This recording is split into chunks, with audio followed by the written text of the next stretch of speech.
আজকে স্যার এই নতুন টপিক পড়িয়েছে, এটা পড়ো। আমি এই টপিকটা কিছুই বুঝিনি। আচ্ছা, আমি বুঝিয়ে দিচ্ছি। The heat death of the universe হলো একটা হাইপোথেসিস যেটা ইউনিভার্সের ফাইনাল এন্ড বা আলটিমেট ফেট কে ডিসক্রাইব করে। এখানে বলা হয় যে ইউনিভার্স একটা স্টেটে পৌঁছায় যেখানে কোনো ফ্রি থার্মোডাইনামিক এনার্জি থাকে না, স্প্রেড হয়ে যায়, মানে থার্মোডাইনামিক ইকুইলিব্রিয়াম ক্রিয়েট হয়, আর কোনো ওয়ার্ক করা পসিবল থাকে না, লাইফও সার্ভাইভ করতে পারে না। এই কনসেপ্টটা সেকেন্ড ল অফ থার্মোডাইনামিক্স এর উপর বেসড, আর এটা ফার্স্ট প্রপোজ করেছিলেন উইলিয়াম থমসন, মানে লর্ড কেলভিন 1850 শেল। আইরা, বুঝেছো? এই টপিকটা ধরলে পারবে?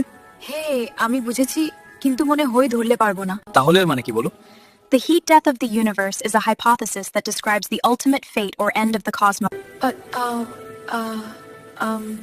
ইউনিভার্স যখন কোনো ফ্রি এনার্জি থাকে না ওই পার্টটা। তখন এনার্জি সব জায়গায় ইকুয়ালি স্প্রেড হয়ে যায়, কোনো ওয়ার্ক করা যায় না, আর এই কনসেপ্টটা সেকেন্ড ল অফ থার্মোডাইনামিক্স এর উপর বেসড। পারফেক্ট। তোমাকে যা বুঝিয়েছি বুঝেছো তো? কালকে স্যারকে পড়া ঠিক মতো দিতে পারবে তো? হ্যাঁ, পারবো। আচ্ছা আবি, তুমি আমার বন্ধু না টিচার, কোনটা বলো তো? দুইটাই। কালকে তুমি বলেছিলে আমাকে বন্ধু হতে, তো আমি আমার বন্ধুর পাশে দাঁড়াবো না? তুমি ক্লাসে অপমানিত হবে আর আমি মেনে নেব? তুমি বলেছিলে তোমার স্বপ্ন পূরণে বন্ধু হতে, আর আমি সেটাই হব। আচ্ছা, তোমার পড়াও শেষ, আর তোমাকে বুঝাতে গিয়ে আমার পড়াও হয়ে গেছে। এখন আমি যাই।